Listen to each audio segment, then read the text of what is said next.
సంపూర్ణ శ్రీ గురు చరిత్ర. శ్రీ షిరిడి సాయిబాబా చరిత్ర. ఓం శ్రీ సాయిరామ్. గురుదేవదత్త. సాయి తత్వము సేవ. శ్రీ షిరిడి సాయిబాబా విధానము సత్సంప్రదాయమైనది. సకల మత ధర్మములకు అనుగుణమైనది. ధర్మమునకు గ్లాని కలుగునప్పుడు అవతరిస్తానని గీతలో చెప్పినట్లుగా ఈ లోకములో అవతరించి ధర్మోద్ధరణకు పూనుకున్నారు సాయి. మానవ సేవయే మాధవ సేవయని నిరూపించిన కలియుగ అవతార పురుషుడు శ్రీ షిరిడి సాయిబాబా.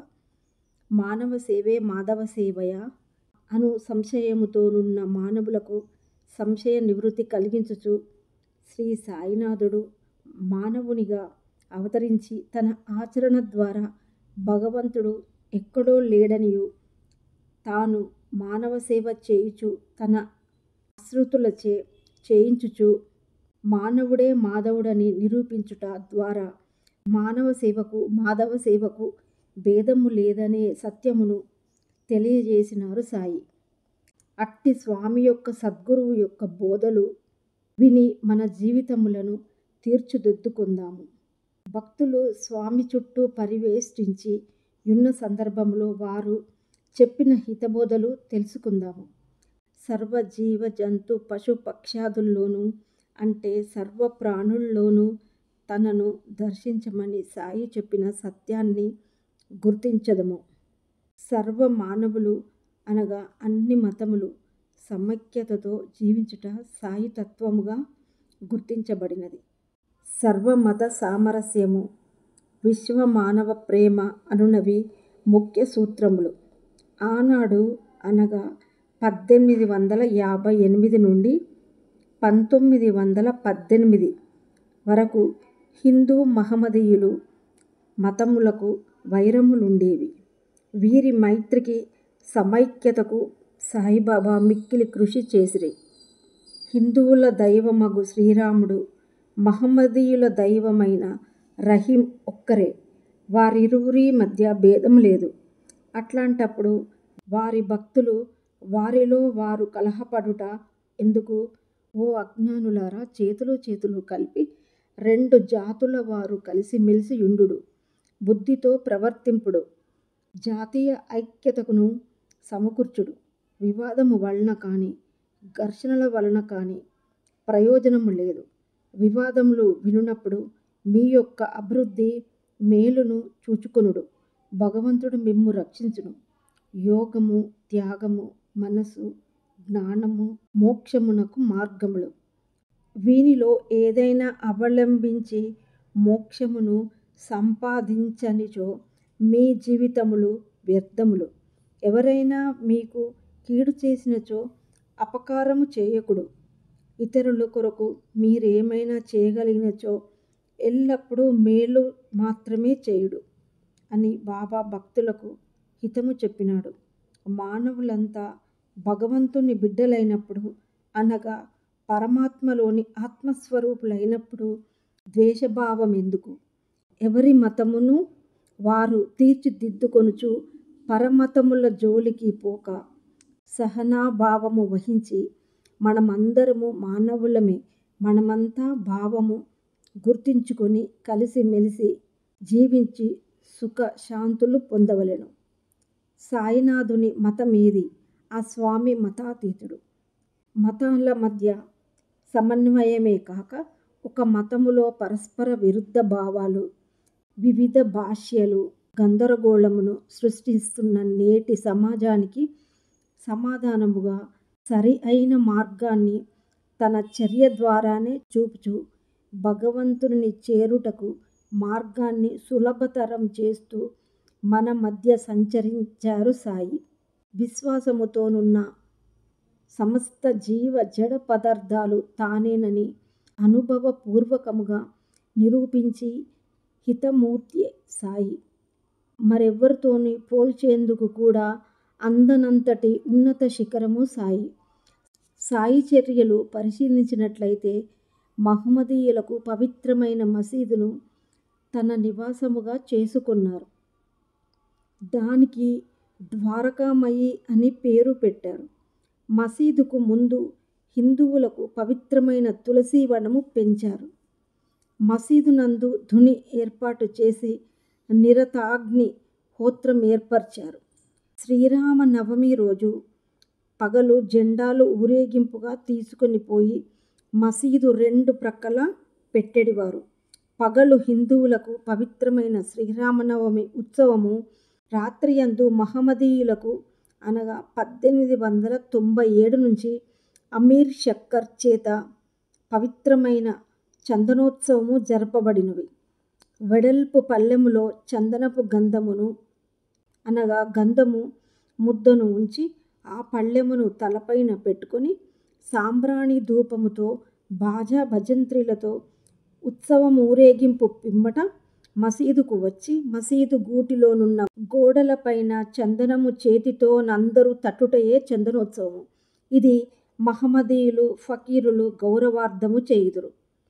సాయినాథుని వద్ద కుల మత భేదము లేక, ధనిక భేద తారతమ్యము లేక అందరూ వచ్చి సేవించేవారు. అబ్దుల్లా అనే మహమ్మదీయుడు తన మతానుసారముగా మసీదులో బాబాకు సేవ చేస్తూ ఉంటే, హిందువైన భక్త మహల్సాపతి హిందూ మతానుసారము బాబాను పూజించేవాడు. శిష్టాచార పరులు కూడా సాయి దర్శించినంత మాత్రము చేతనే తమ మూఢత్వమును వదులుకొని మానవులంతా ఒకటే అని గుర్తించియున్నారు.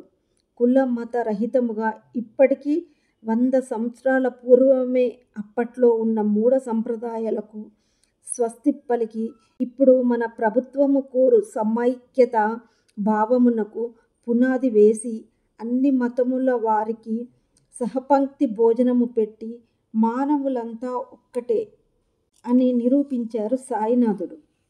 అందరితో మాట్లాడుచు అల్లా మాలిక్ అని సంబోధించేవారు. రోహిల్లా అనే మహమ్మదీయుడు బాబా కీర్తిని విని షిరిడీ తన నివాసముగా ఏర్పరచుకున్నాడు. అతడు రాత్రింబగళ్ళు ఖురాన్లోని కల్మాను చదువుచు అల్లాహు అక్బర్ అని యాంబూతు రంకె వేయునట్లు బిగ్గరగా అర్చుచుండెడివాడు. కష్టపడి పనిచేయు షిరిడీ ప్రజలు రోహిల్లా అరుపులకి వారికి నిద్రాభంగము కలిగి అసౌకర్యముగా ఉండేవి. వారు రోహిల్లా అరుపులు ఆపించమని బాబాను బతిమాలిరి. బాబా, రోహిల్లా జోలికి పోవద్దు, ఆ బాధను సహించవలసిందే, త్వరలో అరుపులు తగ్గుతాయి అని వారికి చెప్పిరి. రోహిల్లాకు ఆధ్యాత్మిక స్థితి కలిగించు మార్గమిది కనుక బాబా విధానమంతా ఆధ్యాత్మిక మార్గమున మనలను తీసుకొని వెళ్ళుటయే అని మనము గుర్తించవలసి ఉన్నది. హిందువుల పండగ అయిన శ్రీరామనవమి, గోకులాష్టమి, మహమ్మదీయుల పండుగ అయిన మొహరం ఈ మసీదులోనే జరిగేవి. మొహరం పండుగకు కొంతమంది మహమ్మదీయులు తాజియా లేక తాబూతు నిలిపి కొన్ని దినములు మసీదులోనే ఉండేవారు. ఈదుల్ ఫితర్ పండుగ నాడు మహమ్మదీయులచే మసీదులో నమాజు చేయించేవారు. మహమ్మదీయుడైన పీర్ మహమ్మద్ ఉర్ఫ్ బడే బాబా చిల్లము పీల్చిన తరువాత సాయి పీల్చేవారు. మధ్యాహ్న భోజన సమయమున బడే బాబాను ఎడమ ప్రక్కన, తాత్యాను కుడి పక్కన కూర్చోపెట్టుకొని బాబా భోజనము ప్రారంభించేవారు. బడే బాబాకు ప్రతి దినము 50 రూపాయల చొప్పున దక్షిణ ఇచ్చేవారు. హిందువైన తాత్యాతోనూ మహల్సాపతితోనూ కలిసి మసీదులో పడుకునేవారు. అన్ని మతముల వారు వారికి సమానమే. ఎక్కువ తక్కువలు చూపుట మచ్చకైనను లేదు. మతములు మార్చుకొనుట సాయి అంగీకరించలేదు. ఒక భక్తుడు తన మతమును మార్చుకొనినానని చెప్పినప్పుడు శ్రీ సాయి వానితో, నీ అబ్బను మార్చుకుంటావా అని మందలించినారు. అంటే మతోన్మాదమును నిరసించుటయే. అందరికీ ఒకటే భావం కావాలి. ఏ మతము వారైనా వారి ఆచార ప్రకారము సాయిని అర్చించిన వారు ఆమోదించియున్నారు. ఒక భక్తుడు మసీదులో బాబా వద్ద రవ్వ కేసరి అందరికీ పంచుచుండగా మరొక భక్తుడు అతని వద్ద నుండి ప్రసాదము తీసుకోలేదు. బాబా ఎందుకు ప్రసాదము తీసుకోలేదని అడుగగా అతనితో తనకు అభిప్రాయ భేదము ఉన్నదని చెప్పినాడు. అప్పుడు బాబా అతనితో, ఎవరినీ శత్రువుగా భావించవద్దు. ఇచ్చేది, పుచ్చుకునేది, తినేది ఎవరు? అంతా ఒక్కటే, అన్యము లేదు అని అతనిని మందలించినారు. అందరిలోనూ ఉన్న ఆత్మ పరమాత్మ స్వరూపమే. ఆత్మకు ఎట్టి కుల, మత, లింగ భేదము లేదు. భగవంతుడు ఉన్నాడని, సత్యము పలుకుట, సత్ప్రవర్తన కలిగియుండుట, సమస్త జీవ జంతు పశు పక్ష్యాదుల యందు దయ కలిగి ఉండుట, కలిగినంతలో అనగా తన సంపాదనలో దాన ధర్మములు చేసి తోటి మానవులను ఆదుకొనుటే అన్ని మతముల ఆశయము. పుట్టుట గిట్టుటలోను, పాంచభౌతికమైన శరీరములోనూ కూడా మార్పులేని మానవుల మధ్య ఈ అనైక్యత ఎలా? సాయినాథుని ఆదేశానుసారము అన్ని మతముల వారము సమైక్యతతో పురోగమించి మన శ్రేయస్సుకు కృషి సల్పుకొందుము. దేశ సుస్థిరత, సౌభాగ్యమునకు దోహదము చేయుదుము. శ్రీ సాయిబాబాను స్మరించినంతనే మనకు స్ఫురణకు వచ్చునది సేవాభావము. కాబట్టి సేవయే సాయి. రోగులకు మొదట్లో బాబా మందులు ఇచ్చి నయము చేసేటివారు. అందువలన మంచి వైద్యుడని పేరు కూడా వచ్చినది. సమాజముచే అంటరాని రోగమని మనము తలుచు కుష్ఠరోగముచే పీడితుడైన బాగోజీని చేరదీసి స్వస్థత కలిగించినారు బాబా. బాబా ధునిలో చేయి పెట్టినప్పుడు కాలిన చేతిని చివరి వరకు బాగోజీ తోమి కట్టు కట్టేవాడు. తరువాత ధునిలోని ఊది ఇచ్చుట ద్వారా సాయి రోగులను ఆరోగ్యవంతులను చేశారు. గుడ్డి వారికి కళ్ళు, కుంటి వారికి కాళ్ళు ప్రసాదించారు సాయి. అంగవికలాంగులకు ఆదరించుట జరిగినది. షిరిడీ గ్రామంలో కలరా వచ్చినప్పుడు తిరగలి ద్వారా విసిరిన గోధుమ పిండిని ఊరి పొలిమేరలో చల్లి ఆ వ్యాధిని ఆపిరి. వ్యాధులు నయమగుటకు చూపిన లీలలు అనంతములు. 1909లో భీమాజీ పోటీలు యొక్క క్షయరోగమును ఒక కలలో ఉపాధ్యాయుడు దెబ్బ కొట్టినట్లు, రెండవ కలలో ఛాతీపై బండను వేయిచి కిందకు మీదకు త్రోయించినట్లు చూపి తగ్గించెను. బాలా గణపతి శింపి యొక్క మలేరియా వ్యాధిని లక్ష్మీ మందిరము వద్దనున్న నల్ల కుక్కకు పెరుగన్నము పెట్టించుట ద్వారా నివారించిరి. బూటి జిగట విరోచనము, జాగ్రత్త, నీవు విరోచనములు వనములు చేయరాదు నను వారి వాక్కు ద్వారా. మరియొక్కసారి బూటి టైఫాయిడ్ వచ్చినప్పుడు బాబా అతనిచే రోజు పాయసన్నము తినిపించుట ద్వారా అలంది స్వామి చెవి పోటును అల్లా అచ్చా కరేగా అని ఆశీర్వదించుట ద్వారాను కాక మహాజనిని నీళ్ళ విరోచనాలను వేరుశనగ పప్పు తినిపించుట ద్వారా, అనగా వేరుశనగపప్పు విరోచనములను అధికము చేయు వస్తువు. దంతోపంతు కడుపు నొప్పిని ఊది ప్రసాదము ఇచ్చి అతని తలపైన తన హస్తము ఉంచి ఆశీర్వదించుట ద్వారా తగ్గించిరి. మాధవరావు దేశ్ పాండే మూలవ్యాధి సునాముఖి కషాయంను త్రాగించుట ద్వారా బాబా తగ్గించిరి. 2 సంవత్సరముల తర్వాత మరలా అదే మూలవ్యాధి వస్తే బాబా ఆజ్ఞ లేకుండా సునాముఖి కషాయమును పుచ్చుకుంటే వ్యాధి అధికమైనది. తిరిగి బాబా ఆశీర్వాదముతో ఆ వ్యాధి తగ్గినది. గంగాధర్ పంతు కడుపు నొప్పి బాబా వాని కడుపు పట్టుకొని భగవంతుడే బాగు చేయగలడని అనుట ద్వారాను, నానాసాహెబ్ చందోర్కర్ కడుపు నొప్పి బాబా ఆశీర్వాదంతోనూ తగ్గెను. బాబా కాశీనాథ్ ఉపాసినిని మొదటగా తానే కలుసుకొని ఆయన కడుపు నొప్పి నివారణకు సూచనలిచ్చినారు బాబా. ఒకసారి గోదావరిలో చన్నీళ్ళు ఇతని ఆరోగ్యానికి సరిపడవు, త్రాగబోతుంటే త్రాగవద్దని వీపు తట్టి హెచ్చరించారు సాయి. రాహురి గ్రామానికి గల ఒక యోగి ఉపాసనీ బాబా ఆధ్యాత్మికముగా అందరాని స్థితిలో ఉన్నాడని గ్రహించి పరమాత్మ స్వరూపుడైన సాయిని దర్శించమని చెప్పినారు. ఉపాసిని బాబా తన వ్యాధి నిర్మూలనకు 1911లో సాయిని దర్శించిరి. యశ్వంత్ దేశ్ పాండే అనే భక్తుడు తండ్రి సాయి దర్శించి కళ్ళు కనిపించుటలేదని చెప్పాడు. బాబా దైవమే మేలు చేస్తుందని ఆశీర్వదించగానే అతనికి దృష్టి వచ్చినది. ఒక భక్తుడు కండ్లు వాచి ఎర్రబడి బాధపడుచు బాబా వద్దకు వచ్చెను. బాబా నల్ల జీడిగింజలను నూరి 2 కండ్లయందుంచి కట్టుకట్టి మరుసటి దినము విప్పించి నీటితో కడిగించెను. కండ్లు శుభ్రపడి తేజోవంతములై ప్రకాశించినవి. బాబా చేసినారని ఎవరైనా నల్ల జీడిగింజలను కండ్లతో పెట్టుకున్న గ్రుడ్డివారగుదురు. 1911లో ఒక పశు వైద్యుడు కాళ్ళు చచ్చుబడిన తన కుమార్తెను బాబా వద్దకు తీసుకొని వచ్చి బాబా పాదాల వద్ద ఉంచినాడు. సాయి ఆమెను ఆశీర్వదించి కొంతకాలము షిరిడీలో ఉండమని అన్నాడు. కానీ 3వ రోజు కల్లా ఆమె లేచి తిరిగినది. M.W. ప్రధాన్ కుమారుని వ్యాధి బాబా తగ్గించి దత్తాత్రేయుడు సాయి ఒకటేనని వారికి నిరూపించినారు. అమీర్ శక్కర్ కీళ్లవాతము జబ్బును ఎల్లప్పుడూ తేమగా నుండు చావడిలో నుండుమని పలికి తన ఆశీర్వచన రూపమైన ఔషధము ద్వారా నివారించిరి. తడిగల స్థలము ఇట్టి రోగికి తగిన స్థలము కాదు.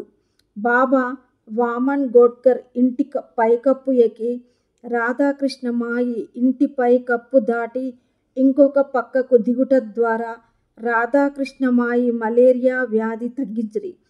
హరిశ్చంద్ర పితలే కుమారుడు మూర్ఛరోగము బాబా చూపుతో తగ్గినది. ఆ సందర్భమున ఎవరికైతే ఓపిక నమ్మకము గలదో వారిని భగవంతుడు రక్షించునని బాబా చెప్పిరి.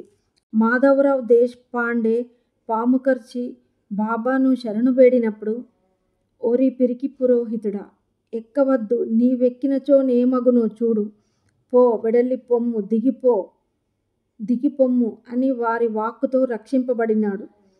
అవి పామును గురించి విషము ఎక్కకుండా అన్న మాటలు. ఇట్లే బాలాసాహెబ్ మిరీకర్, బూటి, అమీర్ శక్కర్, హేమాండ్ పంత్, మహల్సాపతి మొదలగు వారిని ముందు హెచ్చరికతో విషసర్పముల బారి నుండి తప్పించినారు. దాదాసాహెబ్ కపర్దే కుమారుని ప్లేగు బొబ్బలు తన శరీరంపై తెప్పించుకొని ఆ కుర్రవానిని రక్షించిరి. చూచితిరా, నా భక్తుల కొరకెట్ల బాధ పడుదునో, వారి కష్టములన్నీయు నావిగా భావించెదను అని చెప్పిరి. అన్నింటికీ వారి వాక్కే మూలము. నాస్తికుడైన D.M. మల్లిక్ 1916లో తీవ్రమైన జబ్బు చేయునప్పుడు సాయి వాని స్వప్నములో కనిపించి రోగము తగ్గగానే తనను దర్శించినచో నయమగుననిరి. వెంటనే జ్వరము తగ్గినది. అతడు షిరిడీ దర్శించినాడు. ఇందుకు సాయి వాక్కే మూలము. బాబా ప్రసాదించిన ఊది సేవించుటచే చెడు స్వప్నములచే నిద్రపట్టని పెద్ద మనిషికి స్వస్థత కలిగినది. నాసిక్ జిల్లా మాలెగాంలోని ఒక డాక్టరు మేనల్లుడికి వచ్చిన రాచకురుపు ఆపరేషన్ చేసినను తగ్గలేదు. అది నయము కానట్టిది. కానీ వారు బాబాను నమ్మి షిరిడీకి వచ్చి బాబాను దర్శించగానే బాబా ఊది పూయగానే నెమ్మదించి కొద్ది రోజులలోనే ఆ రాచపుండు కురుపు తగ్గినది. అటులనే డాక్టరు పిళ్ళే నారి కురుపు బాబా ఇచ్చిన ఊది పూయుట తినుట వలన తగ్గినది. శ్యామ మరదలు బాపాజీ భార్య. తనకు వచ్చిన ప్లేగు బొబ్బలు బాబా ఇచ్చిన ఊది ఈ ప్లేగు బొబ్బల పైన పూసి నీళ్లతో కలిపి త్రాగుట ద్వారా వెంటనే తగ్గినది. అప్పుడే కాదు, ఇప్పుడు కూడా ప్రముఖ వైద్య నిపుణులు కూడా అర్థము కాని వైద్యులు నయము కాదని చెప్పిన రోగములు సహితము షిరిడీ ధుని ఊది విశ్వాసముతో సేవించు భక్తులను రక్షించుట జరుగుచున్నది. శస్త్రచికిత్స అవసరమని వైద్యులు చెప్పినను విశ్వాసముతో ఊది సేవించిన వారిని మరలా వైద్యులు పరీక్షించినప్పుడు శస్త్రచికిత్స అవసరము లేదని చెప్పుచున్న సంఘటనలు ఎన్నో గలవు. ప్రతి సాయి భక్తుని అంటే మనందరికీ ఏదో ఒకటి అట్టి అనుభవము ఉన్నది. సాయి అప్పుడే కాదు, ఇప్పుడు తన అంకిత భక్తులను వెన్నంటి ఉన్నారు. ఇక ముందు ఉండును, సందేహం లేదు. ఈ కలియుగంలో సద్గతికి దాన ధ్యానములు నిర్దేశించబడినవి. దానములతో అన్నదానము శ్రేష్టమైనది. బాబా నా భక్తుని గృహములో లేమి అను శబ్దము లేదని చెప్పియున్నారు. 1910 వరకు బాబా స్వయముగా అన్ని పదార్థములు సేకరించి మసీదు ముందు వంట పాత్రలో తామే స్వయముగా వండేవారు. పదార్థములు ఉడుకుతున్నప్పుడు ఆ పాత్రలో తన చేయి పెట్టి పదార్థములు ఉడికినది లేనిది పరీక్షించేవారు. ఆ వండిన పదార్థములు మసీదులోకి తెప్పించి మౌలీల చేత ఆరగింపు చేయించి అన్ని మతముల వారికి సహపంక్తి భోజనము పెట్టేవారు. అన్నదానము అంటే బాబాకు చాలా ఇష్టము. షిరిడీలో శ్రీరామ నవమి రోజు అన్నదానము ఎక్కువగా జరిగేది. తన వద్దకు వచ్చు భక్తులు భోజనము చేసినది లేనిది తెలుసుకునేవారు. ఎచ్చటి నుండియో వచ్చు భక్తులను అచటనే నివాసము ఏర్పరచుకొనిన వారి ఇండ్లకు భోజనమును బాబా పంపేవారు. వారి భిక్షాటనలో తెచ్చు పదార్థములతో కూడా బీదలకు అంగవికలాంగులకు బాబా పెట్టేవారు. 1910 తర్వాత భక్తులు షడ్రుచోపేతమైన పదార్థములను తెచ్చినను బాబా వారికి ఆశించక తన కొరకు 5 ఇండ్ల వద్ద భిక్ష చేసి జీవించారు. భక్తులు తెచ్చిన పదార్థములను మధ్యాహ్నం 12 గంటలకు భక్తులకు పెట్టేవారు. భోజనము చేయనప్పుడు బాబాకు కుడి పక్కన తాత్యా పాటీలు, రామచంద్ర పాటీలు, బాయాజీ పాటీలు, ఎడమ పక్కన బడే బాబా, శ్యామ, బూటి, కాకా దీక్షితు కూర్చుండేవారు. మధ్యాహ్నం 12 గంటలకు భోజనము జరుగునప్పుడు తెరవేసియుండేది. తెరవేసియున్నప్పుడు లోపలకు ప్రవేశించుటకు ఎవరూ సాహసించరు. ఈ అన్నదానము చేయుట వలన తోటి బీదలను ఆదుకొనుటయే కాదు, దాని వలన వచ్చే పుణ్యము మరుసటి జన్మకు కూడా ఉపయోగపడును. ఇప్పుడు షిరిడీ సాయి పేర ఏర్పడిన సేవా సంస్థాన్ ఈ అన్నదానమునకు ప్రాధాన్యత ఇచ్చి సేవ చేయుచున్నది. మనము బ్యాంకులో వేసిన ధనము నిలువ పెట్టుకున్నట్లు ఈ అన్నదానము వలన పుణ్యము మరుజన్మకు నిల్వ పెట్టుకొనుట అగును. మనము బ్యాంకులో వేసుకున్న ధనము ఈ జన్మలోనే ఉపయోగపడును. దాన ధర్మముల ద్వారా నిలువ చేయు మొత్తము పుణ్యము మరుజన్మలో మన శ్రేయస్సుకు ఉపయోగపడును. ఉపవాసములుండుట గాని మితిమించి భుజించుట గాని మంచిది కాదని బాబా చెప్పిరి.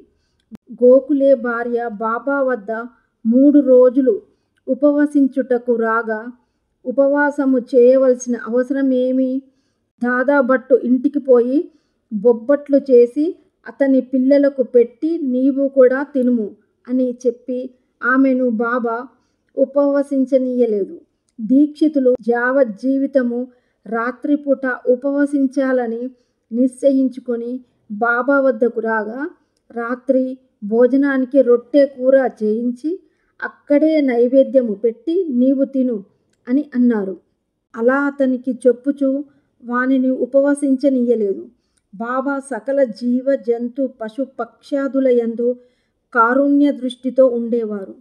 ఆకలిగొన్న ప్రాణము గల ఏ జీవికైనా ఆహారము పెట్టుటే శ్రేయస్సు కలిగిస్తుందని చెప్పిరి.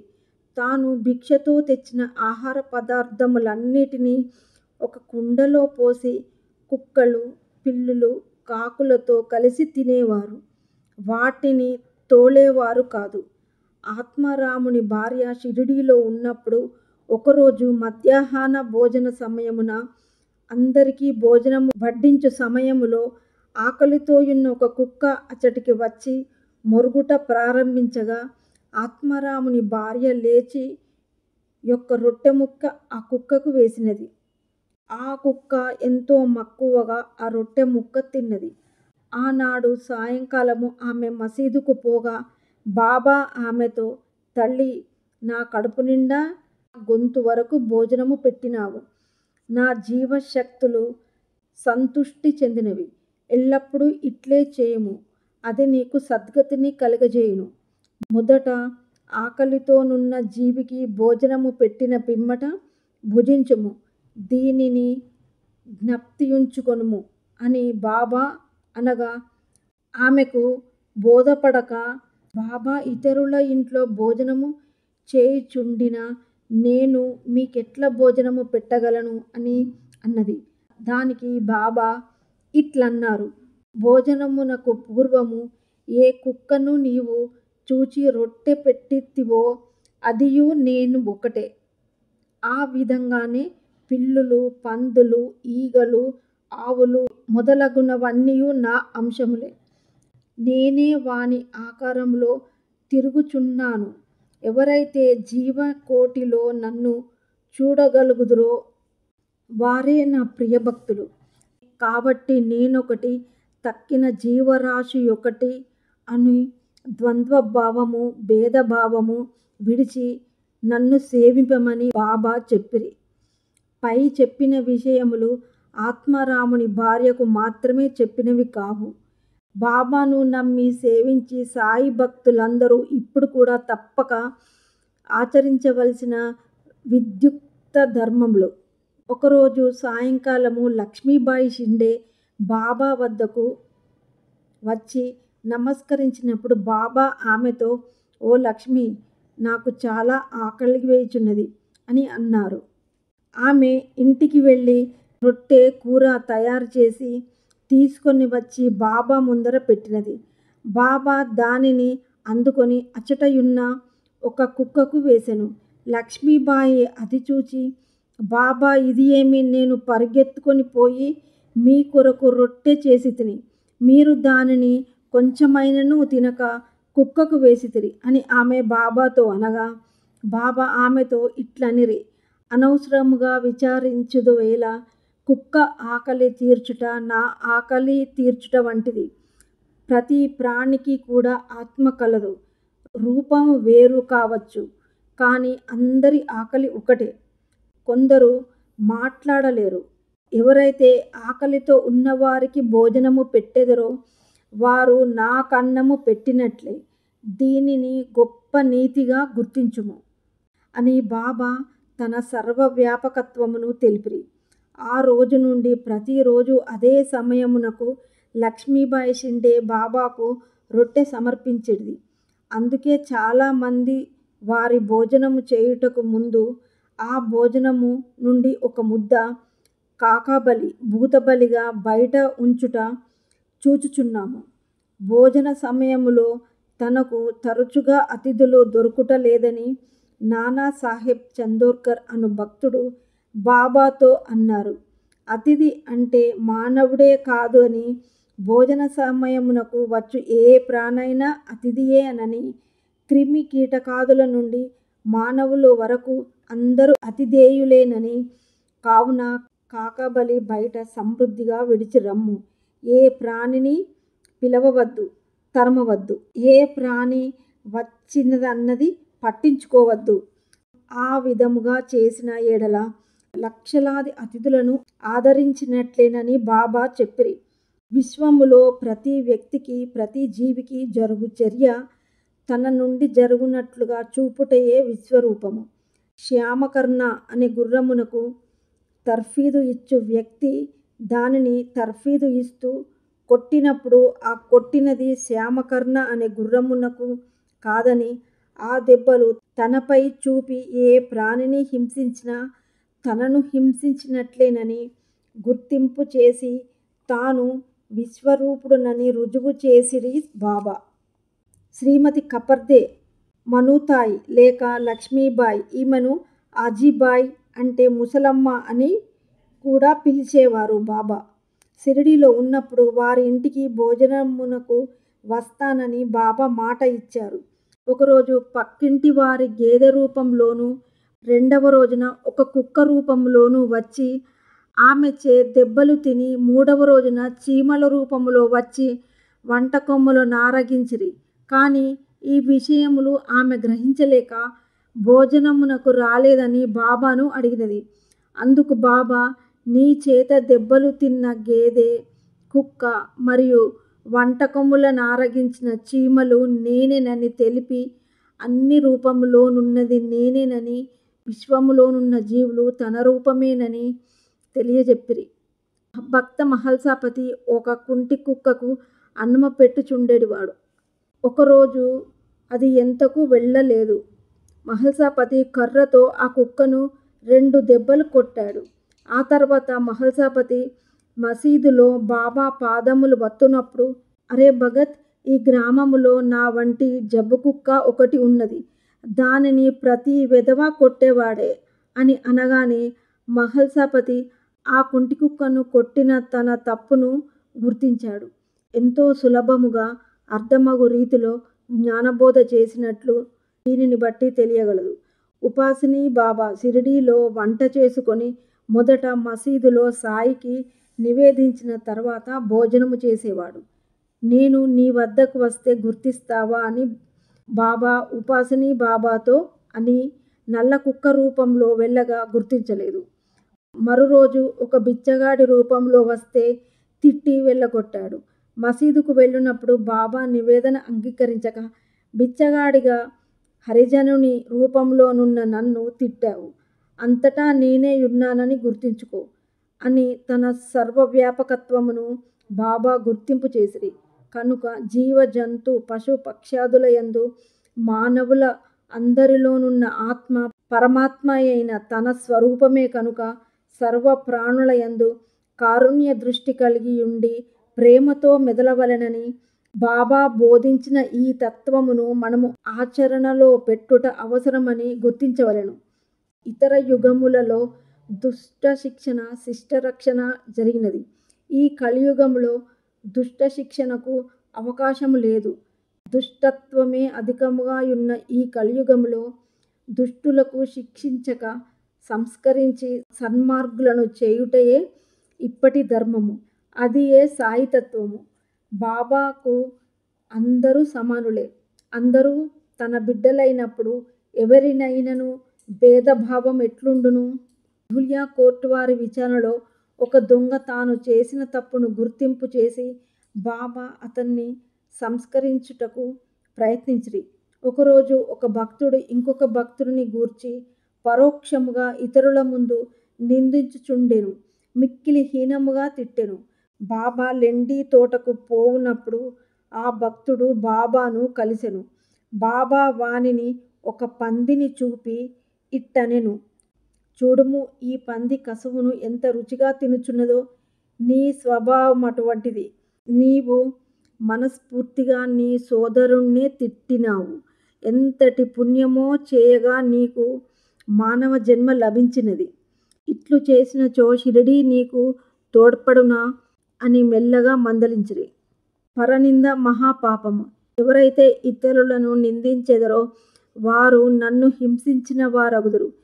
ఎవరైతే బాధలను భరించెదరో వారు నాకు ప్రీతి గూర్చెదరు అని బాబా ఒక సందర్భములో చెప్పిరి. కనుక మనలోనున్న దుష్ట భావములను సంస్కరించుకొని సాయినాథుని ఆశ్రయించి సన్మార్గములో జీవించెదము. ఓం శ్రీ సాయినాథాయ నమః. గురుదేవ దత్త దత్త దత్త.